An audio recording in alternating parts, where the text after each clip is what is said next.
Welcome back to Beyond the Bureau. We hope you're having a great morning, afternoon, day, night, whatever time you're watching this. I'm Quinn. And I'm SadieMae. Today we are happily joined by a few students from the Marching Pride today. Thank you guys for coming on the podcast with us. Thank you. Of course. In this episode, we're going to talk about one of the most dedicated groups at James A. Garfield High School, our marching band, the JAG Marching Pride. But first, let's introduce our guest. Tell us who you are, what your part is in the band, and how long you've been involved with the band. I'm Hallie. I'm the band president this year, and I play trumpet. I've played trumpet since, I think I got my trumpet in 4th grade, but band doesn't start until 5th. So, yeah, since 5th grade officially. I'm Ollie. I play saxophone. I've been playing saxophone since 5th grade. Just this year I played the trumpet to help out our trumpet section. And, I'm the vice president. I'm Simon. I am one of the drumline captains, and I play the bass drum right now, and I've been in percussion since the start of band in 5th grade. So let's get started with what inspired you guys to originally join and become involved in the band. My dad's the band director, so it's always been like a big part of my life and something that I've always wanted to do. I also have an older brother who was in the band, so I always came and watched him play. But yeah, I always loved watching the band, and I knew that it was something that I wanted to be a part of. For me, it was just my mom played saxophone, and she told me she'd give me her saxophone if I joined. I guess I just enjoyed music, and I wanted to do band because my brother did it, and so, yeah, I picked the drums, and I enjoy it. What does a typical day look like as a member of the Marching Pride? Does it involve a lot of extra work towards it? Well, in class, we usually just run through our show. We learn some new stand tunes right now because it's marching band mode at the moment. But concert band, it's a little more, I guess, structured, I guess. But I don't know, just because we work on like more technical things. But marching band, it's more of just like a run through to make sure everyone still has their stuff down. We work on some new stand tunes, and like most of the like really learning the music, it's up to individuals just outside to learn and memorize. I mean, you explained it pretty well. That was a good explanation. If you don't know what you're doing, you just got to Thanks. work on it outside of school. If you do know what you're doing, just practice in school and keep it up. And tell us how you balance all of your academic responsibilities, your other extracurriculars, and the commitments you put into band. Fall is kind of crazy. For me personally, I feel like I have a lot going on, but just really taking it one day at a time and focusing on what I have to do for that specific day or even that like specific hour is helpful for me because I play soccer as well. But yeah, and it's been more this year because I'm the band president, so it's more responsibility than I've had to deal with before. But I feel like, yeah, just taking it slow, I've been fine. Yeah, I don't have many classes at the school, which helps. Mhm. And then I only got the one online class right now for college, so I do have a lot of time. And then I work a lot, but that's always in like the afternoons and the evenings, so I usually have time if I need to practice or do things, and it usually works out pretty well. Yeah, usually I'm pretty busy overall. I wake up a little earlier before school to get a few things done. And then once we're through the summer with band, I don't really have to. I mean, there's still a few things I have to practice, but it's not like the amount of practicing I did during the summertime. So now it's more just focusing on surviving the fall because I got a lot going on in the fall, and it kind of calms down around Christmas time usually.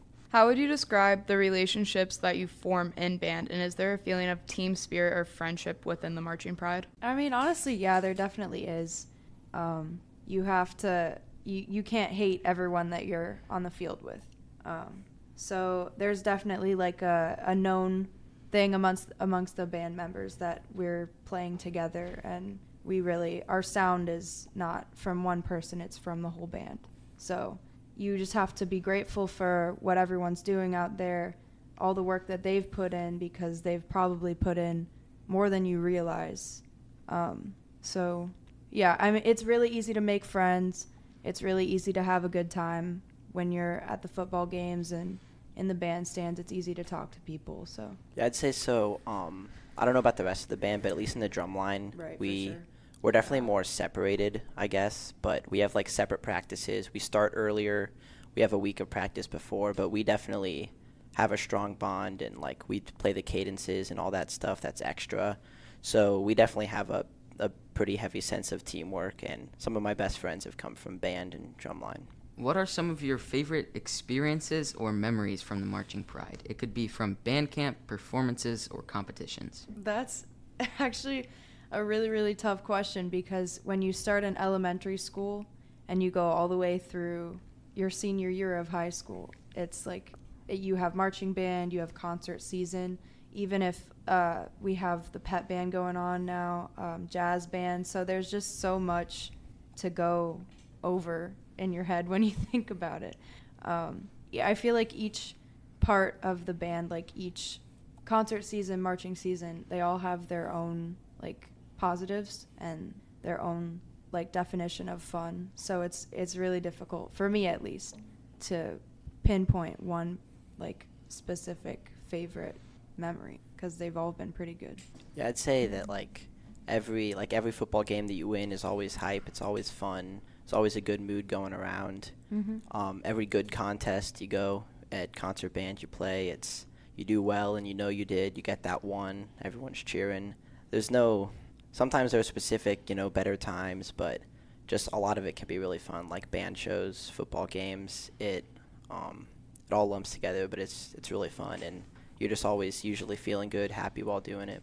Yeah, and also we're really fortunate to have, like, I guess historically we've had a pretty good band. So it's hard to have bad events when your band is like knowingly really good all the time. So and yeah. With like football, like for the past few years, and so far started this year, we've had a great football team that just right, yeah. They win a lot. The one season we went undefeated until we lost in the playoffs. So there was never a bad game. It was just always played well. Football played well, and good time. Mm-hmm.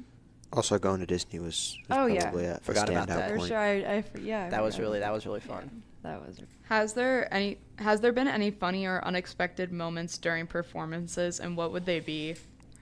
Yeah, people fall. That's yeah, pretty that's what funny. I was thinking. That's pretty funny when people fall. She's probably gonna yell at me for mentioning this if she hears it, but we were playing, it was like the Win the Band thing. We were in the Buckeye block playing our halftime show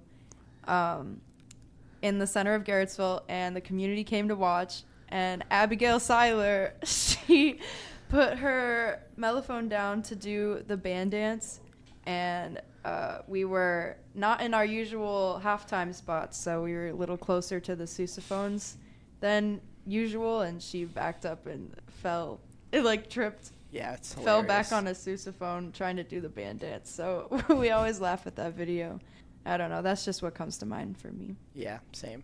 That's why I mentioned falling, is that's what I thought of. Yeah. All right, next we want to talk about performance and game days. Tell us about the routine of performance and game days. Is it different from any other days like you were talking about earlier? Yeah, we have a specific routine. We get there, what is it, like an hour and a half early? Yeah, 4:30. Yeah, we usually get there 4:30. That'd be 2.5. Do games start at 7, right? Yeah. Yeah, and then we Yeah. do our run through. We Yeah, a run few through hours pregame and early. halftime. Then we just kind of get like an hour to hang out. Yeah. So it's Do a pretty whatever we big want. preparation, a few hours before Mm-hmm. Yeah, and then practicing and all that. we'll kind of get a quick break. Then we'll go out and we'll march out about 6:30, do pregame, Yeah. then we're there. Yeah, so it's always been the same from when I've been in marching band. It's the same routine. I'm sure it's been the same in the past as well. What are some of your favorite performances and why? I mean, band shows are fun just because it's like the environment there is everyone's really supportive and Yeah, everyone else understands right, like yeah. what we're all doing. Everyone gets it. It's not just random people in town watching us play. It's other people Mhm. doing the same exact thing as us. My favorite performance, though, like overall, was definitely playing in Disney. We were marching in one of their parades, right? Yeah, we Yeah, were we were in a leading the parade. parade. Yeah, we were leading a parade in Disney World in Florida, and that was really, really There was a cool. lot of people. There were a Seeing- lot of people. They and were then- like recording us, like we were anything like we're just a high school band, and they're recording us in the And then parade. out of all those people, we play, Hang On Sloopy. And seeing random people do the OHIO Right, is yeah, like, yeah. oh, dang, they're from Ohio. Like, it was Mhm. super cool to see that. Yeah, that was really cool. Really, really fun. And then I know for me, because I went to Disney growing up, so it was like really fun to march through the park as like part of the parade. Does the energy of the audience during performances impact the performance of the band? Yeah, I'd say so. I'd say hearing, like, even, like, your friends up in, like, the student section of the football games, like, hearing them cheer and scream after you, like, finish a song, it's kind of just like, they're recognizing what you're doing, and it is really cool. And then, fight song off the field, we march right up to the stands, and they're all cheering, and it is really cool to hear and see that. Definitely lifts the mood. Mm-hmm. And I definitely like take into account when we've done a halftime show and the crowd has been quiet and I'm like, what we do? I don't know. It's just like, it's scary. I don't think we did anything wrong, but it's just, I definitely notice. Yeah. But then also it's a thing that like a lot of people have come up to my dad, the band director, and they've been like, oh, you guys sounded really, really good and blah, blah, blah, blah. So like, we do get like good feedback comments and stuff, and it means a lot to hear from other people because like you feel like you're doing pretty well, but just to have the like verification from other people is really, really nice.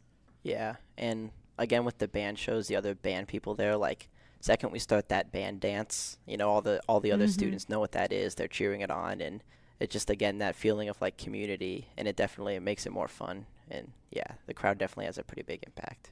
If there are any, what are your favorite marching band traditions or rituals that are done before performing?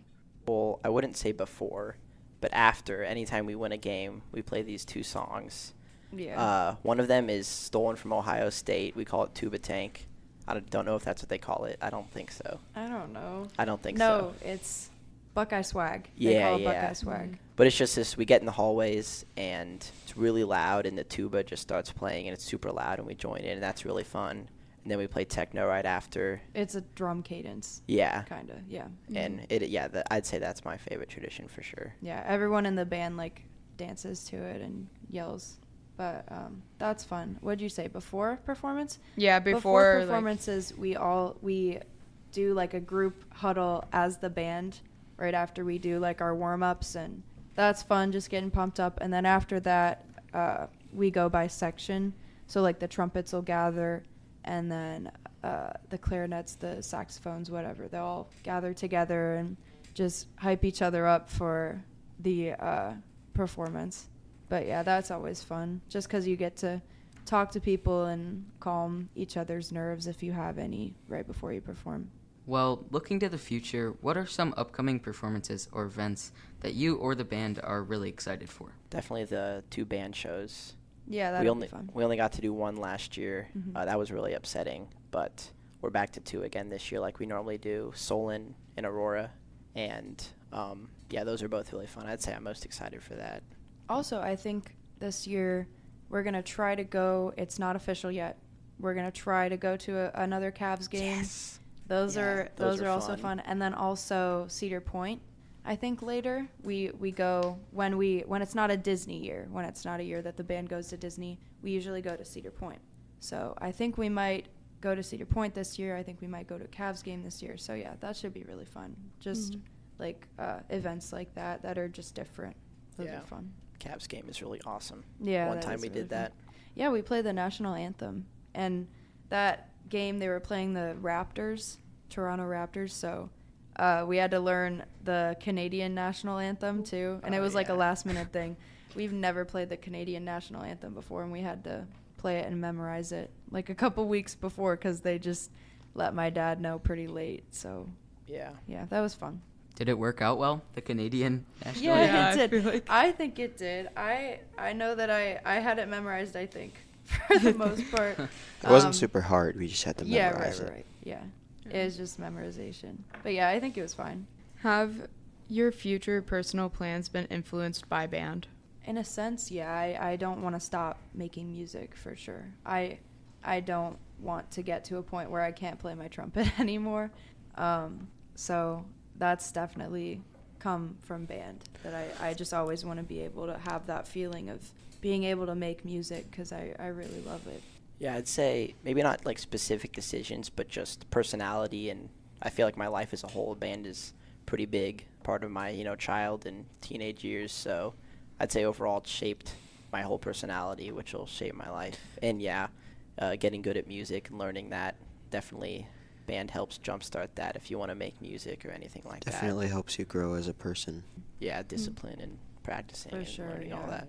You can definitely tell, like right out the gate, because starting to play an instrument or just maintaining being able to play an instrument is not easy. And it's not like once you learn, you just don't have to practice anymore. No, you have to, there's stuff that you have to work out, and there's stuff that you have to keep up with. Like, I know if I stopped playing trumpet for 2 years, maybe, I wouldn't be able to hit as many notes. Like, my face, there are muscles in my face that, wouldn't be developed anymore. So it's definitely something that you have to keep up with and work at. It's the same as, lifting or working out.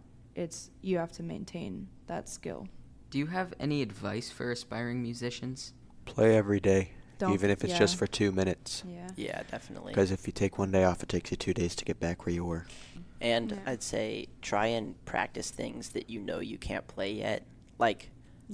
I've been playing the drums for a while, but for a few years I just played easy stuff and didn't care to try and practice, and I'd say I didn't even learn anything those few years. But then you try and learn things that are I could never play that, and then you play it slow, build it up, and you get a lot better doing things that you think would be impossible, and then you just practice it and practice it and practice it. I would say just the most important thing for me has just been to not give up. I remember when I first started playing and I couldn't really play that well and I was still learning. I used to get so frustrated because my older brother plays trumpet and my dad is the band director. So I have 2 role models in my family that are so good at everything, it seems, from my perspective. And so when I would try to play my trumpet and it just sounded bad, I was I just got so angry all the time. But I think just getting over that and realizing that, comparison is not something that is helpful when you're learning something. I had to not give up. Yeah, definitely not give up. Yeah, I'd say don't compare yourself to the people better than you. Learn from the people that are better than you. That's a bar. Or if you can find somebody better than you to teach you. Yeah. Mm-hmm. That's great advice. Keep actually. an open mind. Keep an open mind because they know more than you. Be humble about it. Yeah, definitely. And with that, it could be the same thing. Do you have tips for underclassmen or middle schoolers thinking about joining the Marching Pride? Oh my gosh, I just feel like everyone is so scared and so nervous of what other people are going to think of you. I feel so bad just seeing 8th grade marchers come in, because I was an 8th grade marcher at that time too. So I understand what they're feeling and how embarrassed they feel, but they don't realize that we understand, upperclassmen understand that you're new and you're not going to have everything figured out. So it's okay that you're still learning. I just feel like everyone's so nervous to make mistakes, but we understand that you're not going to learn without mistakes. Yeah, Mr. Engelhardt's favorite always lesson. Make mistakes. But yeah. But yeah, they're just so nervous, and I feel bad. They don't have to be nervous. Yeah, I'd say just be confident, because you might be better than some people that are older than you for sure. Right. And just always be confident and practice, because you don't want to be the reason that the band might not sound good. So you just always gotta practice and practice. And when you make a mistake, learn from it. If someone older than you tells you something, then learn from it, learn from them. Well, I think we've just made it to the end of the episode. So come back for the next episode with the guests from the high school volleyball team and go support the band. Go G-Men. Yeah, go G-Men. Well, do you guys have any last messages for the audience? Go G-Men. Go G-Men. That's all I Go got. G-Men. Go to the football games and go to the band shows and watch us be Yeah, awesome. support the students. It's hard to do what we Yay, go G-Men. Go G-Men. Go G-Men. Thank you guys so much for coming on the podcast with us. Thank you for having us. Of course. It was a good time.